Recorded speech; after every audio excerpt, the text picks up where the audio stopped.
want to be exposed to a lot of idioms and new words in English? Then you need to immerse yourself in the world of English movies. Welcome to Movie Mingle, a program that uses English movies to teach you authentic English. Let's dive into different scenes from a very popular American sitcom called The Big Bang Theory. It's a popular American TV show that originally aired from 2007 to 2019. The show revolves around a group of socially awkward scientists and their interactions with the people around them. The main characters are two physicists named Leonard and Sheldon who share an apartment and work at Caltech University.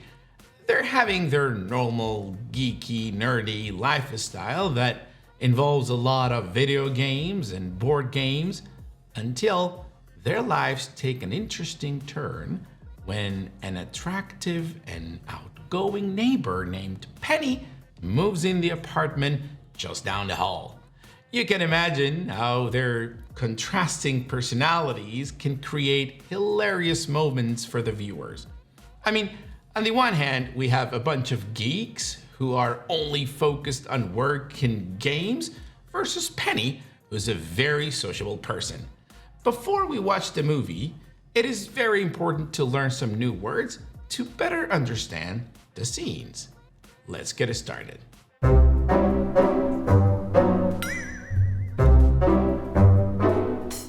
As I said, it's a sitcom. Sitcom means situation comedy. Sitcoms are the TV shows that are aired maybe every week, and their length could vary, but it could be anywhere between 20 to 30 minutes.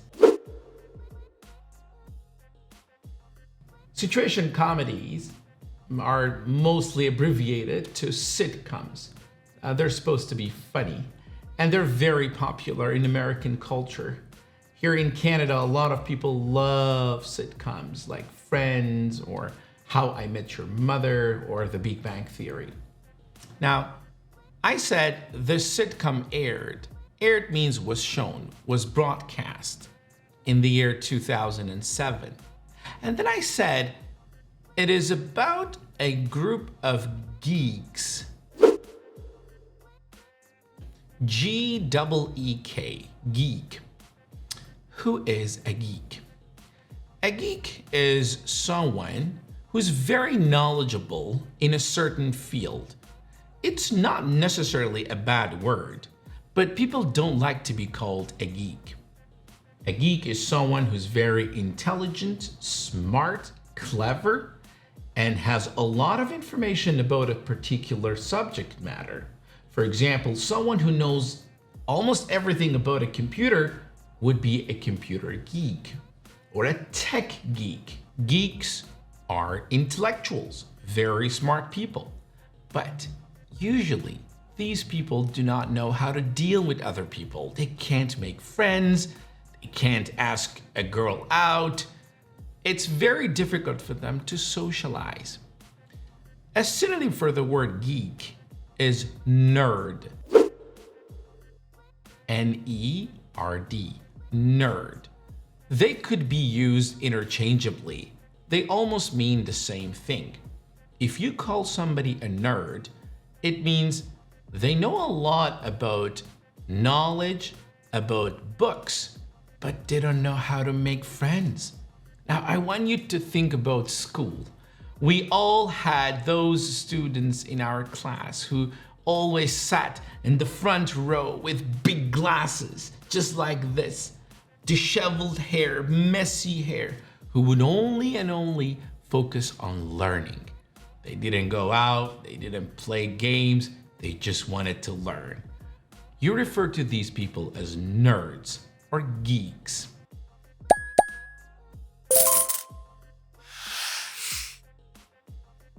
In this first scene, we could see that Leonard and Sheldon are coming back from a sperm bank. It's a place where people donate sperm for people who want to get pregnant but can't. It's like blood bank where you can donate blood. Sperm bank is a place where you could donate your sperms. Weird, isn't it? Now you understand why I said these two are geeks or nerds. I mean, typically, a sperm bank is the last place where young people would like to hang out. Now, let's see what it is that they discuss in this scene. Are you still mad about the sperm bank? No. You want to hear an interesting thing about stairs? Not really. If the height of a single step is off by as little as 2 millimeters, most people will trip. I don't care.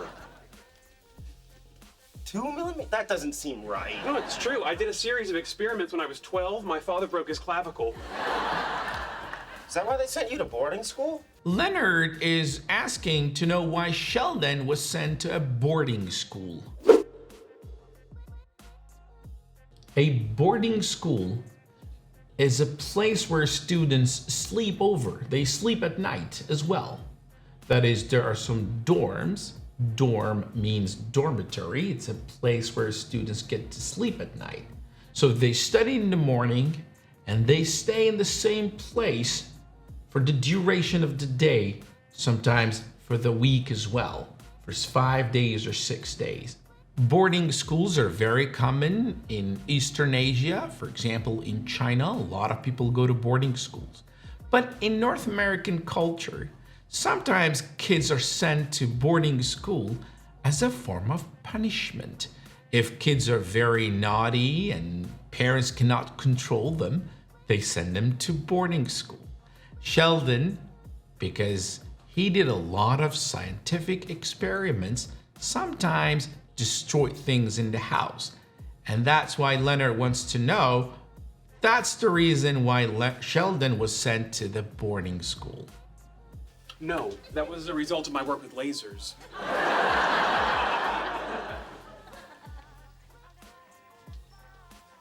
New neighbor? Evidently. Significant improvement over the old neighbor. 200-pound transvestite with a skin condition? Yes, she is. Oh, hi. Hi. Hi. Hi. Hi. Hi. So, as I said, socially awkward people sometimes struggle with the most basic daily interactions, such as greetings. Greetings means saying hello, and interaction means communication.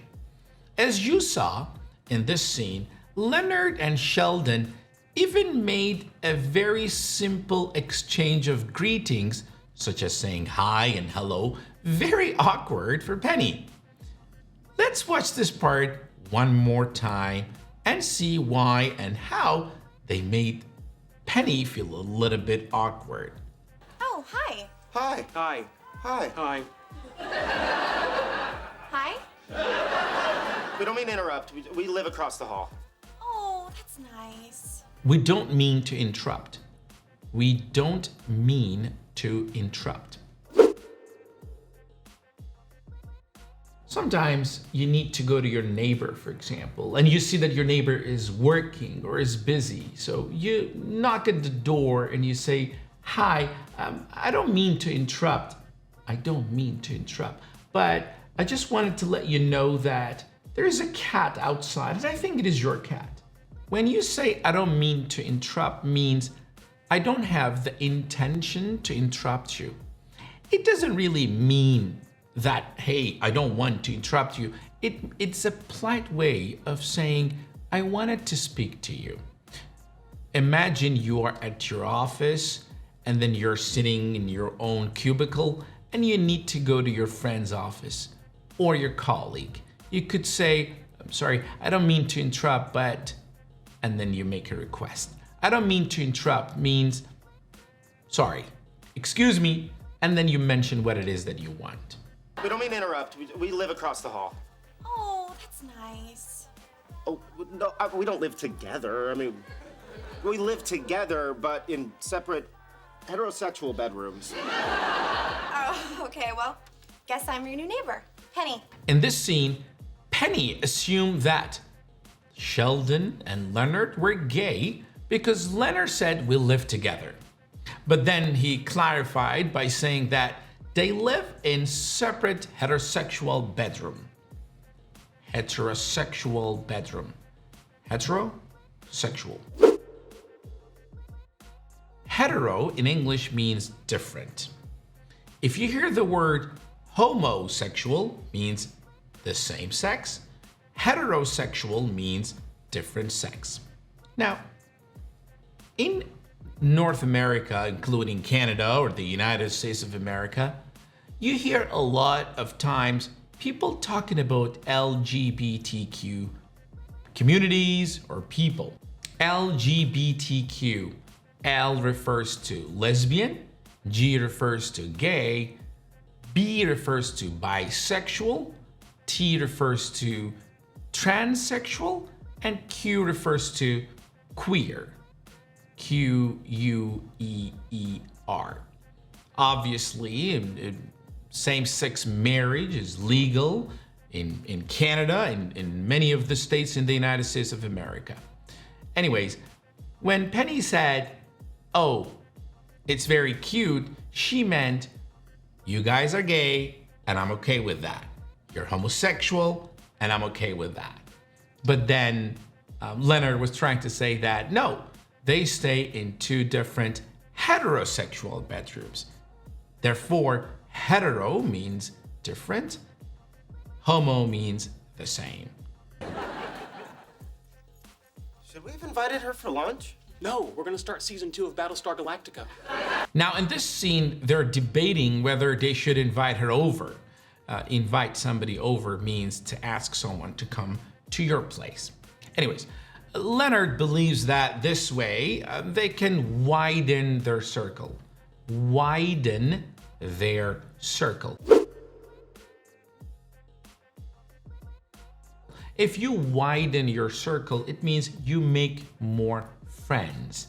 The circle of your friends. Sheldon is not really crazy about the idea because he prefers to watch some movies with commentary. This all speaks to how nerdy they are. Now, who do you think is trying to be more sociable? Yes, you're right. Apparently, Leonard, whose name also has the word nerd, seems to be more excited about having Penny over for some lunch. Now, let's see what happens. This is really impressive. I have a board. If you like boards, this is my board. Holy smokes. Holy smokes is what Penny says in reaction to seeing Leonard's board. And this scene, they're trying to brag about who is smarter. Brag means show off. When you brag about something, you show off by saying how good you are, how impressive you are, how talented you are. But let's go back to the expression that Penny used, holy smokes. It means wow. When you're surprised, you could say wow, or you could say holy smokes. Some people even say holy moly. Same thing as Jesus Christ. They don't really mean anything. You don't have to be Christian to say Jesus Christ. It's just a way of showing surprise. They all mean wow. There are other words that you could use in addition to holy smokes. For example, here in Canada, a lot of people say no way. Or they might say, shut the front door. I mean, shut the front door is very common among kids and teenagers. For example, if I say, my dad bought me PS5, my friend might say, shut the front door. And you have to say it like this, shut the front door. You have to put stress on F because it sounds like the F word. One more expression that also means wow is, are you for real? Are you for real? So let's review one more time. Holy moly, or holy smokes, or shut the front door. Anyways, you could watch this episode many times and make sure that you practice pronouncing these expressions the way I do so that you'll sound natural, because these words are used to show surprise. You can't say, no way, shut the front door. No, you need to show some sort of enthusiasm, excitement by changing your intonation. Holy smokes. If by holy smokes you mean a derivative restatement of the kind of stuff you can find scribbled on the wall of any men's room at MIT, sure. What? Come on, who hasn't seen this differential below here I sit brokenhearted? At least I didn't have to invent 26 dimensions just to make the math come out. I didn't invent them. They're there. In what universe? In all of them, that is the point. Do you guys mind if I start? Do you guys mind if I start? Do you mind if I start? It is very important for you guys to learn different ways of speaking politely. If you want to do something and then you would like to ask for a permission to see if other people are okay with that, you say, do you mind if I do something? For example, here's a laptop computer. It's not mine. It's my friend's. I say to my friend, do you mind if I use your computer? Do you mind if I use your computer? Your friend might say, yeah, sure, no worries, go ahead. Do you mind means, do you have any problems? I know that I said, in response to do you mind if I do something, I said, yeah, sure, go ahead. To be precise, if somebody says, do you mind? If your answer is affirmative, which means positive, you should say, sure, of course not, because the person is saying, do you have any problems? Imagine that I go to my neighbor and say, do you mind if I park here? It means, do you have any problems if I park here? And the neighbor says, yes. Yes means I do have problems. It means don't park here. This is why I said, if you want to give positive response, say, sure, no problems. Of course not. Instead of yes. If you say yeah, make sure that you follow it up with sure, like, yeah, sure. One more time. If somebody wants to use something that you have, they might say, do you mind if I, for example, sit here? And they don't have any problems, they say, sure. Or they say, of course not. It means I don't have any problems, you can sit. Now, if you're asking other people to do or not to do something, instead of saying, do you mind if I, you say, do you mind, and then ing form of the verb. For example, I don't want the person to sit next to me. I say, excuse me, do you mind not sitting here? Because I have saved the seat for my wife. If somebody's smoking a cigarette and I want to ask them to stop, I say, do you mind not smoking here? It means don't smoke, but it's a polite way of saying that. However, if I want to smoke myself and I would like to see if others are okay with that, I say, do you mind if I smoke here? It means, are you okay with that? If they say, sure, no problems, it means go ahead and smoke. But if they do have problem, they might say, I'd rather you didn't. It means please don't smoke here. So here in this scene, she said, do you mind if I start? It means, is it okay with you guys if I go ahead and start eating? Do you guys mind if I start? Penny, that's where I sit. Sit next to me. No, I sit there. What's the difference? What's the difference? Here we go. In the winter, that seat is close enough to the radiator to remain warm and yet not so close as to cause perspiration. In the summer, it's directly in the path of a cross breeze created by opening windows there. And there, it faces the television at an angle that is neither direct, thus discouraging conversation, nor so far wide as to create. Sheldon is very particular when it comes to where he sits. I mean, he's a weirdo after all. He only wants to sit in a specific part of the couch. And then when Penny asks if it is all right to just sit on another part of the couch, Sheldon doesn't agree and rambles on why this spot is the best spot in the house. Ramble on means keep talking, like you don't stop talking. Ramble on. He rambles on why he wants to keep sitting there. And he was talking about how when he is sitting there, he gets a breeze. A breeze. A breeze means like a gentle wind. I mean, everybody loves spending their time at the beach because you get a cold breeze.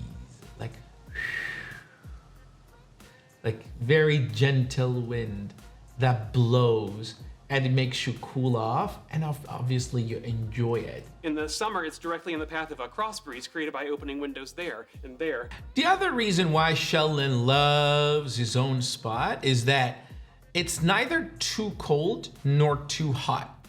Because if a place is too hot, it causes perspiration. Perspiration. It's a noun. It means sweat.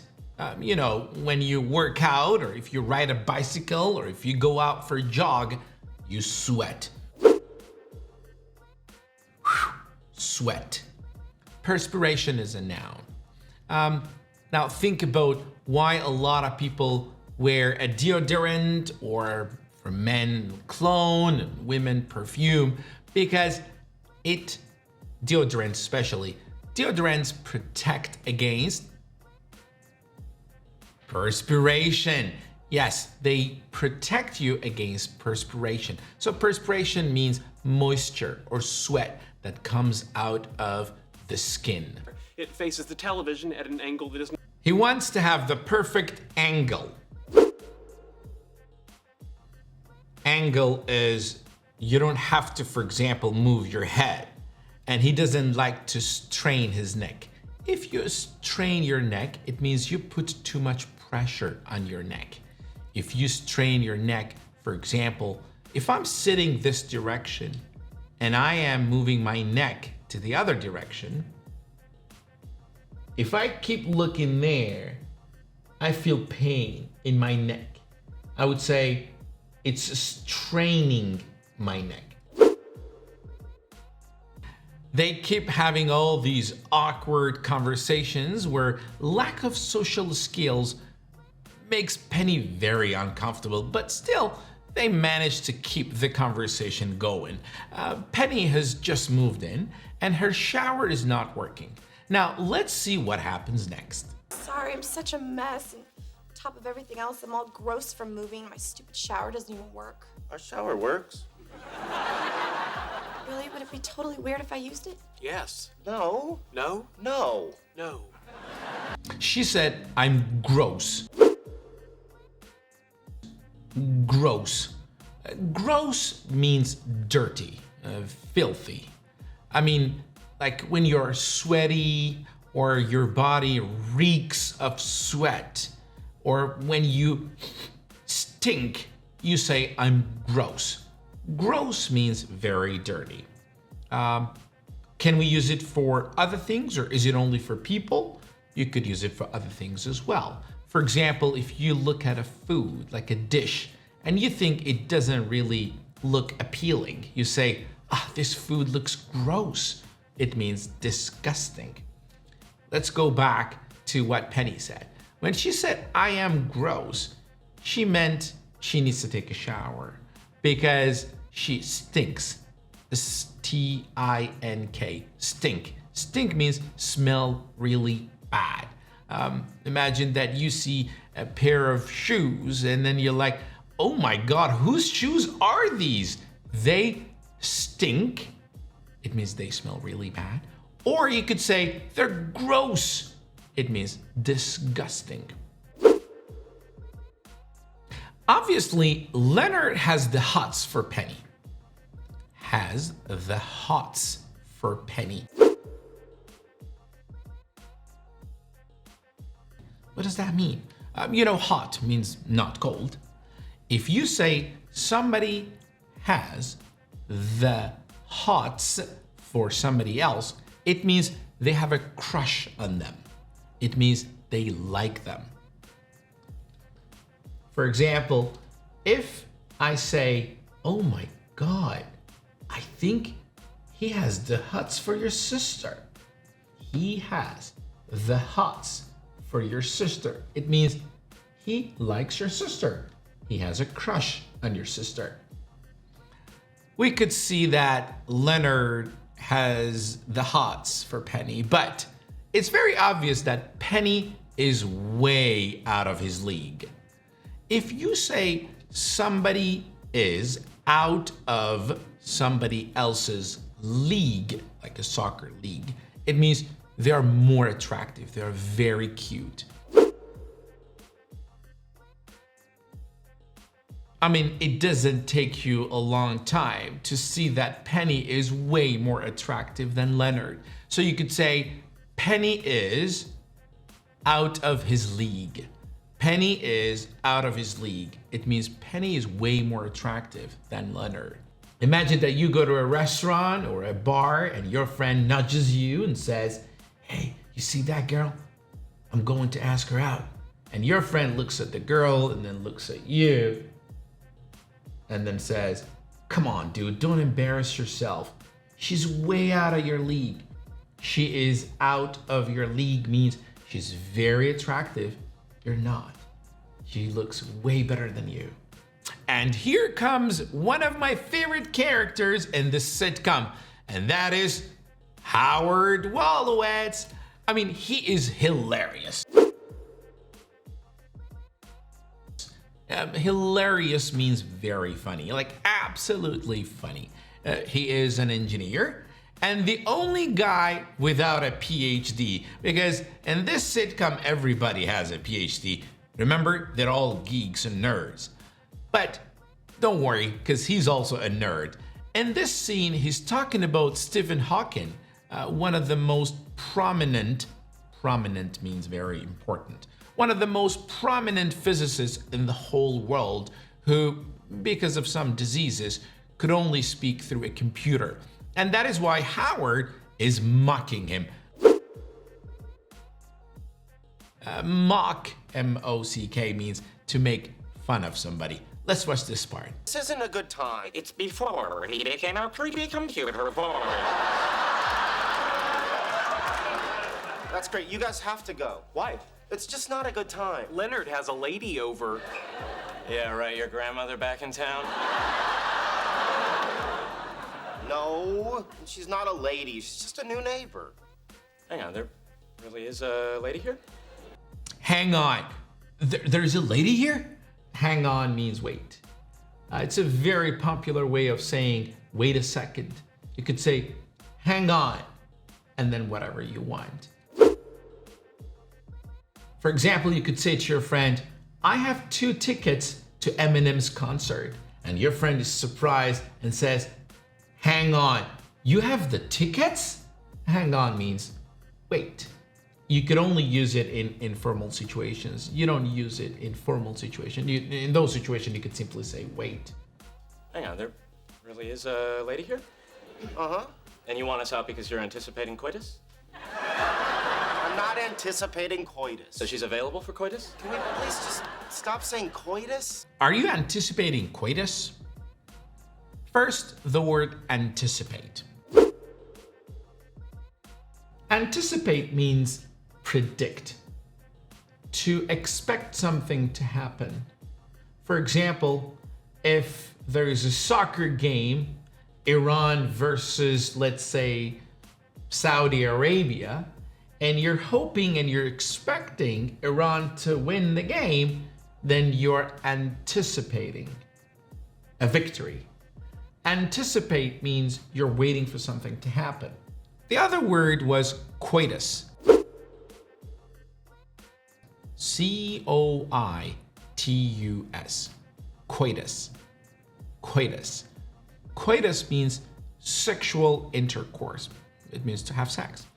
Coitus is a very formal word. Maybe that is why you've never heard of this word. It's the kind of word that you might read in a text.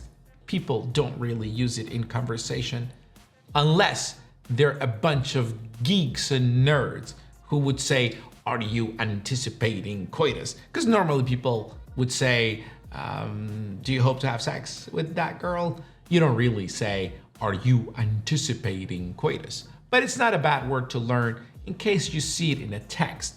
Coitus means sexual intercourse. Hey, Leonard. The hair products are Sheldon's. Okay. Can I ask you a favor?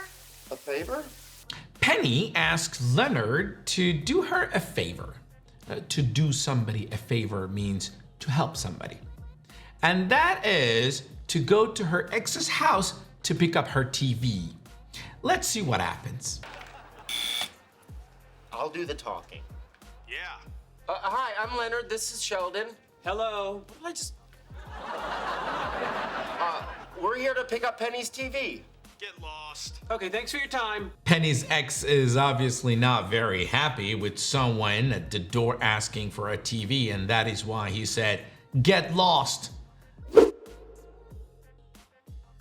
Get lost means get out of here. I don't want to see you. I don't want to talk to you. When people are angry at others, they might say, get lost. I don't want to see you. A synonym for get lost is get out of my sight. Get out of my sight. When you're angry, you could say, just get out of my sight. It means I don't want to see you. Or get lost. It means just leave. I don't want to talk to you. Get lost. What you could see here is intercom. Intercom. It means intercommunication. It's a device that you could use when you're ringing the bell. The other person can speak through the device to see who's at the door. It's an intercom. Thank you so much for going and trying. You're so terrific.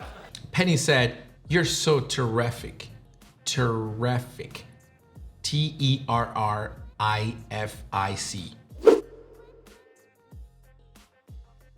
It sounds like traffic, but no. It's terrific. Terrific. It means amazing, wonderful, really nice. If somebody is a great person, you say, you're terrific. It means like you're splendid, you're amazing, you're a wonderful person. Thank you so much for going and trying. You're so terrific. Really. Why don't you put some clothes on? I'll get my purse and dinner is on me, okay? Put some clothes on and the dinner is on me. Dinner is on me means I will pay for the dinner. Dinner is on me. You could go to a bar and say, the next round is on me. It means I'll pay for the drinks. Next round's on me. Next round's on me. Okay. They're about to have dinner and they have some Chinese takeaway. Takeaway is the food that you order from a restaurant and then you take home to eat. Howard, like a lot of other people in North America, is allergic to peanuts. Now, let's watch the scene and see what happens. Here you go. Pad Thai, no peanuts. Does it have peanut oil? I'm not sure. Everyone keep an eye on Howard in case he starts to swell up.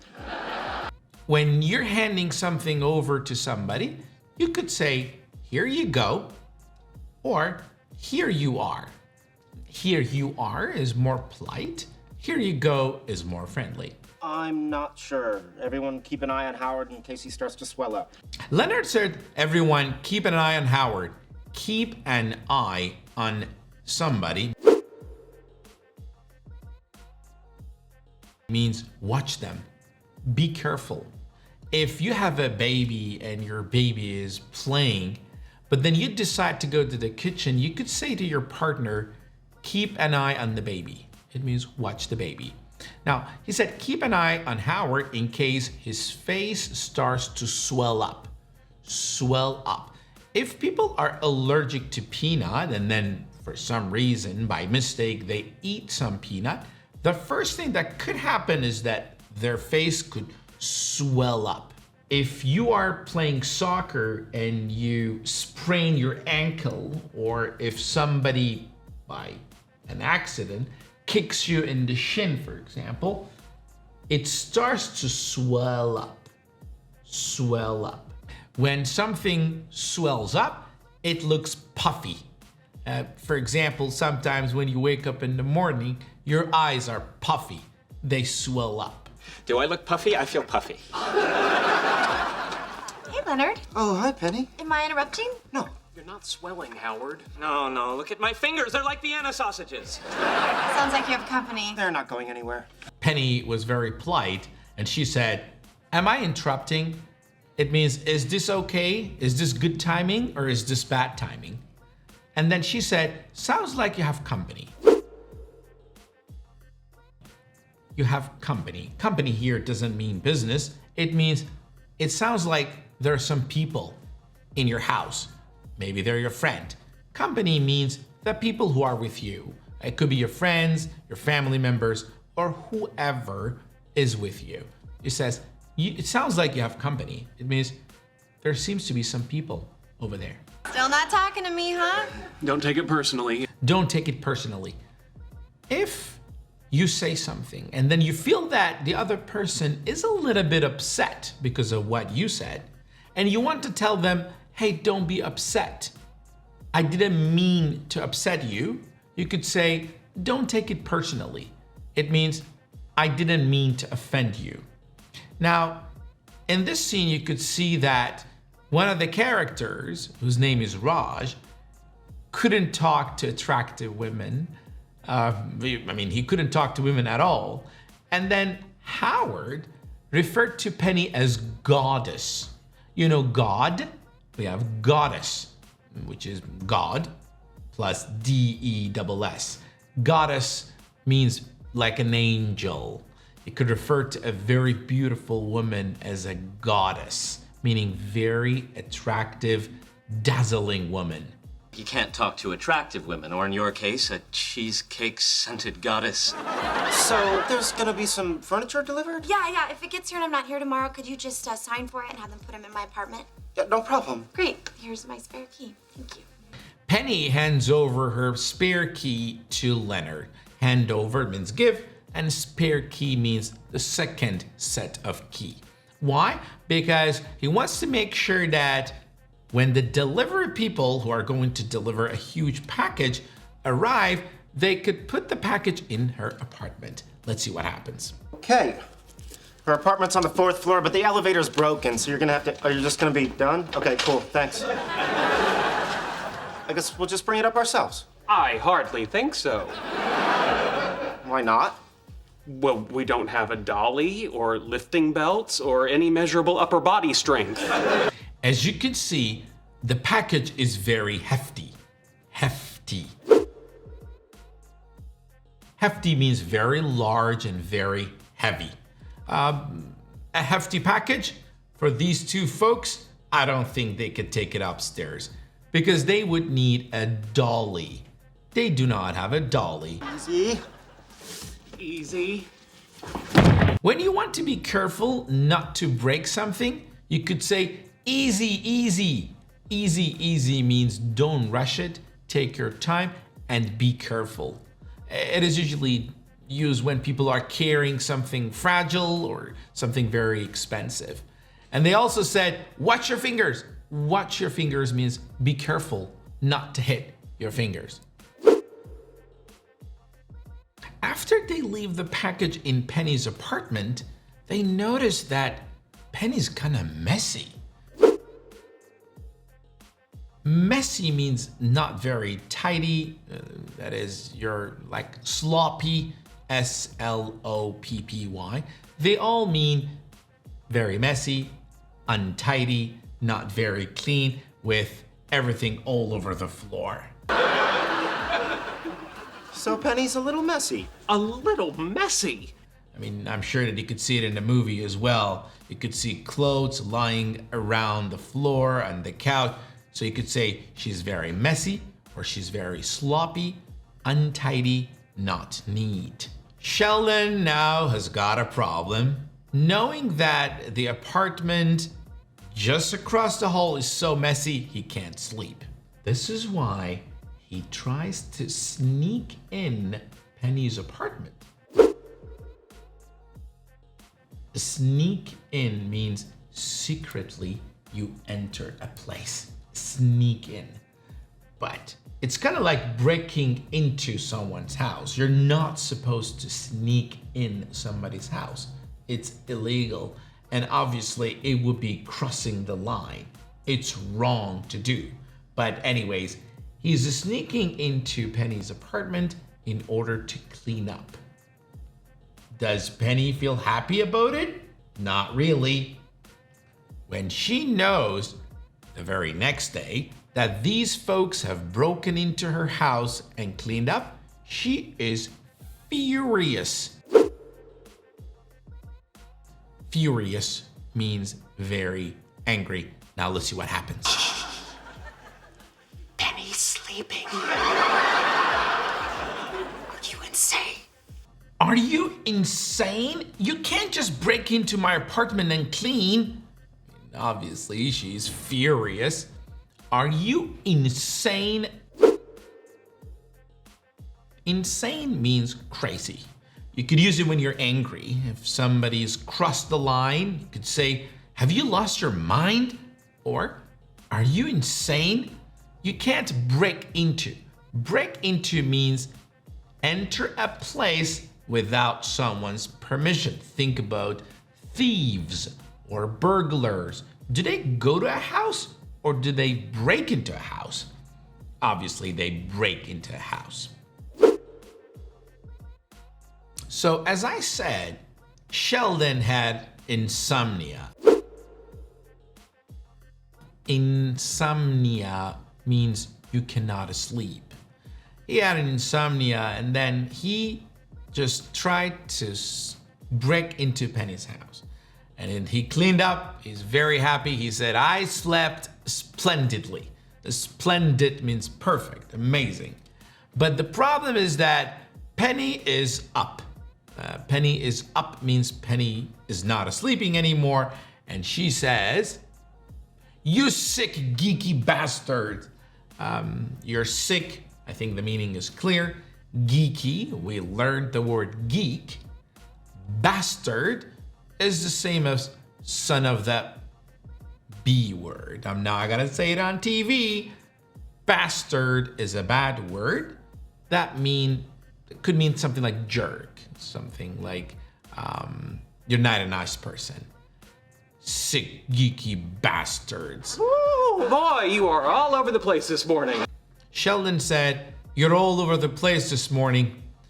If you say I am all over the place, it means I'm very disorganized, I'm not in a good mood, I'm not in a good shape. For example, imagine that you are giving a presentation at school, but then you're not really prepared. Nothing is going well or as planned. You could say, I'm so sorry, teacher. I know that I'm all over the place. I am all over the place means I'm not doing well, I'm not organized, I'm not coherent, nothing is going as planned. I am truly sorry for what happened last night. I'm truly sorry for what happened last night. When apologizing to people, you could say, I'm sorry. But if it's genuine and very sincere, you could say, I'm truly sorry. I take full responsibility. They're two good expressions, right? When you're apologizing to people, you could say, I'm truly sorry for what happened. I take full responsibility for that. His imaginary girlfriend broke up with him. Been there. His imaginary girlfriend broke up with him. And then Howard said, been there. Been, B-E-E-N, there. Been there means I have been there. It means I have experienced this before. Let me explain this further. If somebody's talking about a problem, for example, imagine that I say to my friend, yesterday, I didn't have enough money to pay for my car and I didn't have money to pay for the gas. And then my girlfriend called me and said, let's go out for dinner and I couldn't go there. I'm complaining. And my friend wants to sympathize with me, wants to show that he understands me, And you could say, been there. Been there means I have experienced the pain that you were just talking about, the problems that you went through. So when you're sympathizing with someone, you could say, been there. It means I understand your frustration. I understand you. I understand your pain. Been there. It's short form I have been there.